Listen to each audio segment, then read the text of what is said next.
मुझे ऐसा क्यों लग रहा है कि लव मैरिज करके मैंने गलती कर दी, क्योंकि जैसे इन लोगों की हरकत है ये सारे मुझे गंवार लग रहे हैं।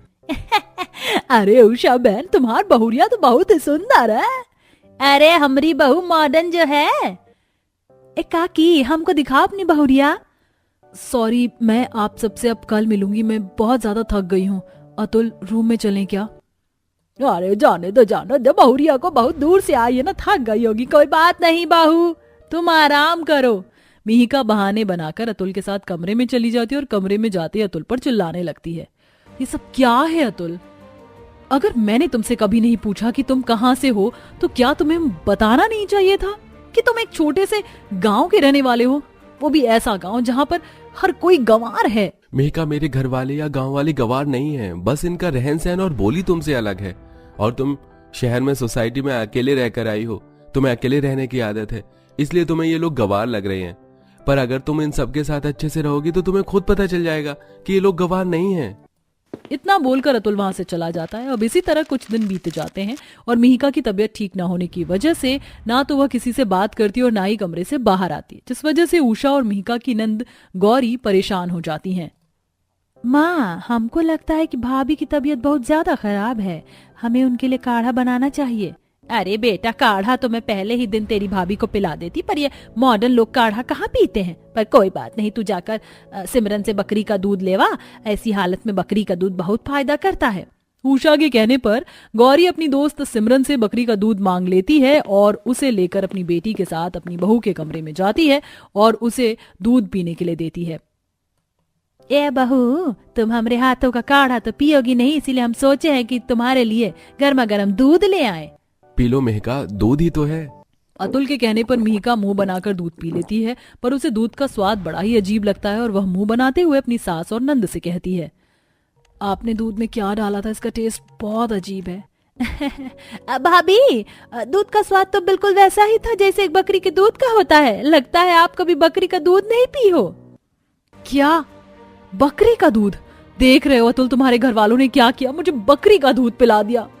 अरे बकरी का दूध कौन पीता है, मैं फुल क्रीम दूध पीती हूँ और इन्होंने मुझे बकरी का दूध पिला दिया। इतना बोलकर मिहिका उल्टी करने लगती है। अब इसी तरह कुछ दिन बीत जाते हैं और एक दिन मिहिका घर के बाहर योगा कर रही होती है, तो वहीं दूसरी ओर उषा अपनी छत की बालकनी पर खड़ी होकर कुल्ला कर रही होती है और गलती से अपनी बहू के ऊपर कुल्ला कर देती है। अरे क्या गलती कर दिए, हम बिना देखे बहू के ऊपर कुल्ला कर दिए। अगर हमारी मॉडर्न बहू को पता चल गया तो ये पूरा घर सर ऊपर उठा लेगी। जल्दी से छुप जाते हैं। ये कौन गंवार है जिसने ये गंदा पानी मेरे ऊपर गिरा दिया? मिहिका इतना बोलकर घर में जाती है और सभी के ऊपर चिल्लाना शुरू कर देती है। अतुल, तुम मुझे ये कैसी जगह उठाकर ले आए हो? मैं अब और इन गंवार लोगों के साथ नहीं रह सकती। हाँ, जिन्होंने मुझ पर गंदा पानी फेंका है, कल को क्या पता ये लोग मुझे गटर में फेंक दे। इनके दिमाग का कोई भरोसा नहीं। गंवार जाहिल लोग ऐसे ही होते हैं। मिहिका, गलती हो गई होगी किसी से, क्यों इतना नाराज हो रही हो? और रही यहाँ पर रहने की बात, तो बस कुछ दिन की बात और है, बहुत जल्द मेरा ट्रांसफर फिर से शहर में हो जाएगा। अगर 1 महीने में तुम्हारा ट्रांसफर नहीं हुआ तो मैं खुद यहाँ से चली जाऊंगी। मिहिका मुंह बनाकर कमरे में चली जाती है और नहाने के लिए कपड़े लेकर जैसे ही बाथरूम में जाती है तो वो देखती है कि बाथरूम का पर्दा गायब है। हद मचा रखी है इन गंवार लोगों ने। एक तो 4 दीवारी खड़ी करके ये सोचते हैं कि इन्होंने बाथरूम तैयार कर दिया, वो भी ऐसा बाथरूम जिसमें ना तो टैप है और ना ही दरवाजा। एक पर्दा लगा था वो भी गायब कर दिया। अरे भाभी, इतना नाराज काहे हो रही हो? पर्दा तो बहुत ही गंदा हो गया था, ये खातिर हम पर्दा धो के रख दिए हैं। तुम गंवारों से यही उम्मीद थी मुझे। अरे एक पर्दा धोने के लिए रख दिया तो दूसरा तो टांग सकती थी ना। एक बार फिर मिहिका का गुस्सा बढ़ जाता है और वह सबसे नाराज होकर कमरे में बैठ जाती है। अब इसी तरह कुछ दिन बीत जाते हैं और एक दिन, काकी, हमरे घर में जगह नहीं है ना, आप हमारी भैंस का ये चारा और भूसा अपने घर में रख लो ना। अरे सिमरन बिटिया, हमारे अंगना में इधर चूल्हा है, उधर सूखी लकड़ियां रखी हैं और ऊसाई उपले रखे हैं, बस थोड़ी सी जगह खाली है मॉडर्न बहू के कमरे के बाहर, तो यहीं अपना भूसा और चारा रख दे। उषा सिमरन से उसकी गाय भैंस का सारा चारा भूसा लेकर अपनी बहू के कमरे के बाहर रख देती है और जैसे ही मिहिका दरवाजा खोलती है सारा भूसा उसके कमरे में चला जाता है। What the hell? ये किसकी हरकत है? किसने मेरे कमरे के बाहर ये भूसा रखा है? अब भाभी, सिमरन के घर में जगह नहीं थी ना, तो अपनी गाय भैंस का भूसा वो यहाँ रख गई है। बस एक रात की बात है, नाराज ना ही हो। इतनी ही दोस्ती निभाने का शौक है तो ये गंदगी अपने कमरे में रखो, इसे अभी यहाँ से हटाओ। मीका गुस्से में आकर सारा भूसा वहां से फेंकने लगती है और ये सब कुछ सिमरन देख लेती है और वह उदास होकर सारा भूसा और चारा अपने साथ ले जाती है। अब इसी तरह कुछ दिन बीत जाते हैं और एक दिन पूरा परिवार पार्टी में चला जाता है, पर मिहिका नहीं जाती और रात को घर की लाइट कट जाती है और क्योंकि घर का दरवाजा बाहर से बंद होता है इसलिए मिहिका काफी ज्यादा डर जाती है और दरवाजा पीटने लगती है। कोई है? दरवाजा खोलो, मुझे अंधेरे से डर लगता है। मिहिका की आवाज सुनकर सिमरन दौड़ी दौड़ी वहां आती है और दरवाजा खोलकर मिहिका के पास मोमबत्ती जलाकर बैठ जाती है। अब भाभी डरो नहीं, हम हैं ना यहाँ। तुम्हें बुरा नहीं लगा? मैंने तुम्हारे साथ इतना बुरा बर्ताव किया और फिर भी तुम यहाँ मेरी मदद करने के लिए आई हो, अपना घर छोड़कर मेरे साथ यहाँ अंधेरे में बैठी हो। अरे भाभी, गौरी की भाभी, मेरी भाभी, अब अपनों की बातों को कोई दिल से लगा कर रखता है क्या? सिमरन सारी रात मिहिका के साथ बात करती है और अगली सुबह मिहिका का पूरा परिवार थका हुआ आता है और जाकर सो जाता है। इसके बाद मिहिका देखती है कि उनका मिट्टी का चूल्हा अब तक गंदा पड़ा है, इसलिए वह खुद ही एक बर्तन में मिट्टी घोल लेती है और पोछे में डंडा लगाकर वाइपर की तरह चूल्हे की लिपाई करती है और ये सब उषा देख लेती है। अरे बहू, तू ई का कर रही है? हट, हम खुद कर लेते हैं। वो आप सब थक गए थे और सो रहे थे तो मैंने सोचा आज मैं ही चूल्हे पर खाना बनाने की कोशिश कर लेती हूँ। ये तो बहुत अच्छी बात है कि मेरी मॉडर्न बहू को भी चूल्हे पर खाना बनाने का शौक है। रुक बहू, मैं तुझे सिखाती हूँ चूल्हे पर कैसे खाना बनाया जाता है। उषा मिहिका को अपने पास बैठाकर उसे मिट्टी के चूल्हे पर खाना बनाना सिखाती है और उस दिन मिहिका काफी देर तक अपनी सास से बातें करती है और धीरे धीरे मिहिका की सोच बदल जाती है। अब ऐसे ही एक दिन, यहाँ आए मुझे इतना टाइम हो गया पर मैंने अब तक कुछ नहीं देखा, मुझे गांव घुमा दीजिए ना माँ जी। हाँ हाँ बहू, काहे नहीं, देख गांव की सभी औरतें भी खेत जाने को तैयार है, तू भी चल।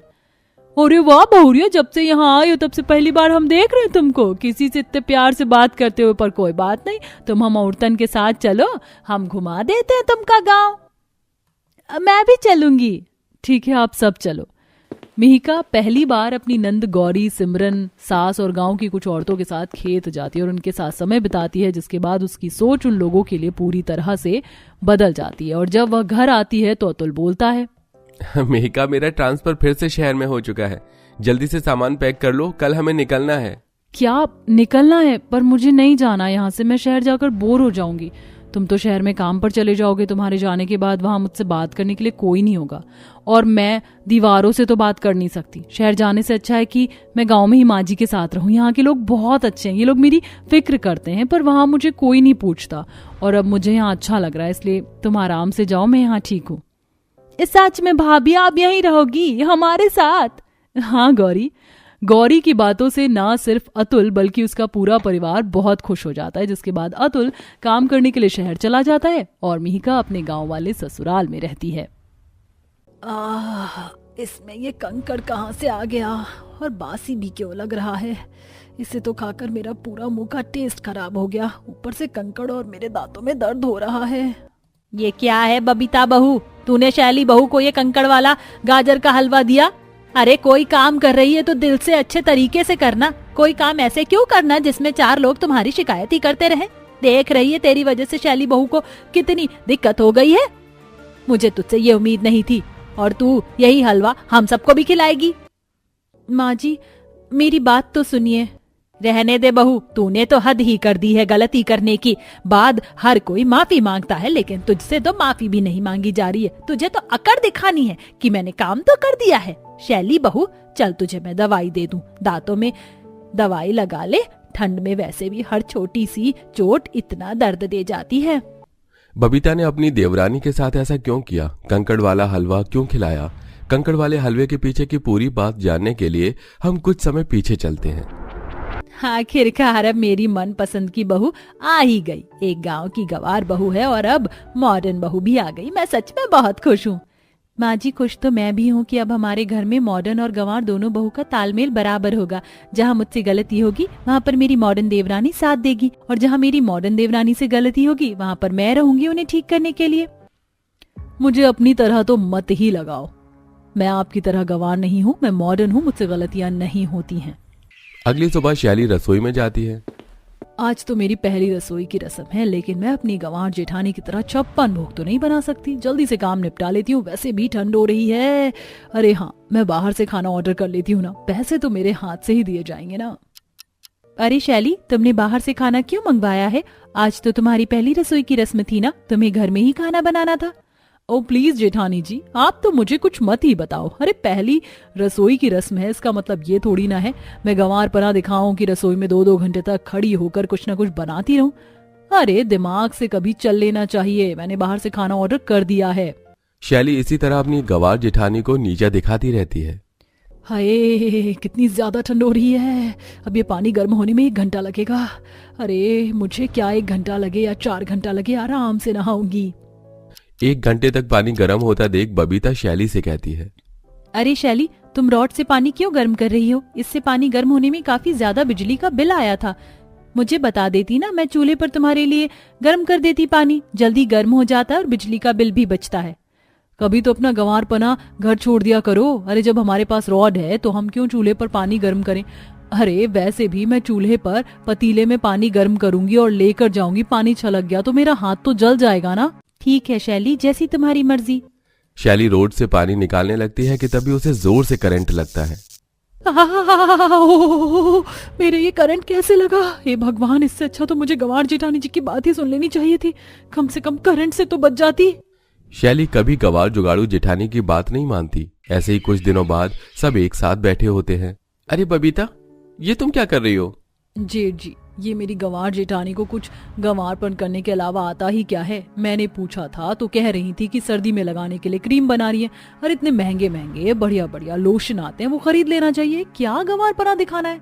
नहीं शैली, ये कोई गंवारपना नहीं है। अरे सर्दियों में सबके हाथ पैर फटते हैं तो इसीलिए मैं ये क्रीम बना रही हूँ। और तुम्हें पता है, ये ना इतना बढ़िया जुगाड़ है कि कभी भी तुम इसका इस्तेमाल करोगी ना तो तुम्हारे हाथ पैर इतने मुलायम हो जाएंगे, एड़ियां भी नहीं फटती हैं और काले भी नहीं पड़ते धूप में बैठने से।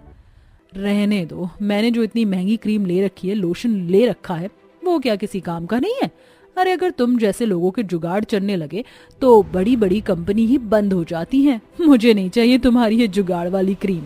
शैली अपनी जेठानी का मजाक बनाती है। ऐसे ही अगले दिन सब लोग छत पर बैठे थे। माँ जी, आपके हाथ इतने सॉफ्ट कैसे हो रहे हैं? मेरे वाला लोशन लगाया है ना, तभी तो सॉफ्ट हो रहे। मुझे बता तो देती कि आपने मेरा वाला लोशन लगाया। देखो कैसे स्किन ग्लो कर रही है, सॉफ्ट भी कितने हो रहे हैं आपके हाथ। अरे नहीं नहीं, कल तो तू जल्दी सो गई थी तो तेरे कमरे में आ ही नहीं पाई, इसीलिए बबीता ने जो कल क्रीम बनाई थी ना, वही लगा ली मैंने। सच में सॉफ्ट हो रहे हैं क्या? लेकिन ये तेरे हाथ काले से क्यों पड़े हुए हैं? अरे कुछ नहीं माँ जी, वो कुछ लगाया होगा इसीलिए काले पड़ गए। ये मेरी जुगाड़ गंवार जेठानी सच में कुछ भी जुगाड़ बढ़िया करती है। इतनी अच्छी क्रीम है कि हाथ पैर सॉफ्ट, ऊपर से काले भी नहीं कर रही है धूप में बैठने पर। अरे क्या हुआ शैली बहू, तो चुप क्यों हो गई है? कुछ नहीं माँ जी, वैसे जेठानी जी ये वाली क्रीम थोड़ी सी ना मुझे भी दे देना, मेरी वाली मिल नहीं रही है। ठीक है, लेकिन मेरी जुगाड़ वाली क्रीम आपको ठीक तो लगेगी ना? मुझे जुगाड़ कुछ खास तो लगा नहीं है, पर अब नहीं है तो मैं क्या ही कर सकती हूँ। माँ जी, ये हलवा मैंने ऑनलाइन मंगवाया था। जेठानी जी ने जो हलवा बनाया है वो तो मैंने टेस्ट भी नहीं किया। अरे तेरे बाहर से मंगवाया हुआ हलवा अच्छा नहीं था क्या? फिर तो बबीता बहू, तू हम सबको अपना बनाया हुआ हलवा ही दे। गरम गरम और ताजा हलवा खाएंगे हम, कम से कम ये बासी हलवा तो नहीं। कभी कभी खराब आ जाता है, लेकिन इसका मतलब ये नहीं है हमेशा ही खराब मिले। मुझे तो फिर भी ये अच्छा ही लगा। जेठानी जी का जुगाड़ देख रही हूँ, चूल्हे पर बनाया है इतनी देर तक, 4 घंटे में, मेरा 1 मिनट में आ गया था। गलती होने के बाद भी शैली अपनी गलती नहीं मानती। ऐसे ही एक शाम सब लोग तैयार हो रहे होते हैं। अरे शैली, तुमने ये ऐसा ब्लाउज क्यों पहना है? बाहर ठंड हो रही है, तुम्हें ठंड लग जाएगी। स्वेटर वगैरह पहन रही हो ना इसके ऊपर, या फिर शॉल रख लो। सच में जेठानी जी, आप मुझे कभी कभी ना इतना इरिटेट कर देती हो। अरे हम किसी के घर के फंक्शन में जा रहे हैं तो मैं क्या मुंह उठाकर चली जाऊं? अरे ये स्वेटर शॉल तो हम रोज ही पहनते हैं ना, किसी के घर तो अच्छे से बनकर जाना चाहिए। और मैंने कितनी बार कहा है कि मेरा कंपैरिजन अपने आप से तो मत ही कीजिए। मैं आपकी तरह गंवार नहीं हूँ कि इतना अच्छा बनने के बाद घटिया सा स्वेटर ऊपर से डाल लूं। अरे भाई, सब लोग तैयार हो गए हो तो निकलें, वहां पर हमारा सब इंतजार कर रहे होंगे। सब लोग एक साथ शादी में जाने के लिए निकलते हैं। शादी से घर आते टाइम उन सबकी काफी ज्यादा देर हो जाती है। मैं तो कुछ ज्यादा ही टाइम लग गया, अंधेरा हो गया है, ऊपर से इतनी ठंडी ठंडी हवा चल रही है। मुझे भी ज्यादा ही ठंड लग रही है। अरे हम घर कब तक पहुंचेंगे? मुझे नहीं लग रहा कि मैं घर पहुंच भी पाऊंगी। इतनी ज्यादा ठंड क्यों है? अरे हर बार इतनी ठंड थोड़ी ना होती है, फिर इस बार क्यों ठंड पड़ रही है? ये लो शैली, तुम इसे ओढ़ लो। मुझे पता था कि ठंड लगेगी, इसलिए मैं बैग में शॉल लेकर आई थी। जुगाड़ की वजह से तो आज मॉडर्न बहू को ठंड लगने से बच गई। अब बोल कि यह गंवार है। बबीता का जुगाड़ देखकर शैली का मुंह बंद हो जाता है और वो कुछ नहीं कहती। सब लोग घर आ जाते हैं। शैली को काफी ज्यादा ठंड लग चुकी थी। इतनी ज्यादा ठंड लग रही है ना, मुझे मान लेनी चाहिए थी जेठानी जी की बात। अरे नहीं नहीं शैली, तुम ये मत लो। ये लो, मैंने लौंग कपूर की पोटली बनाई है पीस कर। तुम ये रखो, इसे सूंघती रहना, इससे तुम्हारा जुकाम ठीक रहेगा।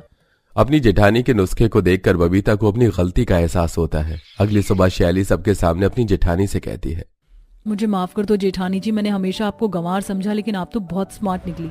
मतलब आपने इतनी स्मार्टनेस से सब कुछ हैंडल करती हो। मैं तो बेवकूफ हूँ आपके सामने। मुझे गंवार वाला फील हो गया था। बिल्कुल सही कहा तूने। सच में मेरी बहू गंवार नहीं है, वो तो कुछ ज्यादा ही समझदार है। उसकी समझदारी हम सब की समझदारी के 4 कदम आगे ही चलती है, और हमने जो भी तुम्हारे साथ किया वो सब गलत था। इसी के साथ अंत में शैली को भी अपनी गलती का एहसास हो जाता है। वैसे शैली को तो अपनी गलती का एहसास हो गया था। आपके आसपास भी कोई ऐसा है क्या जो जुगाड़ करता है और आप उसे गंवार समझते हो? अगर ऐसा है तो कमेंट करके जरूर बताइए।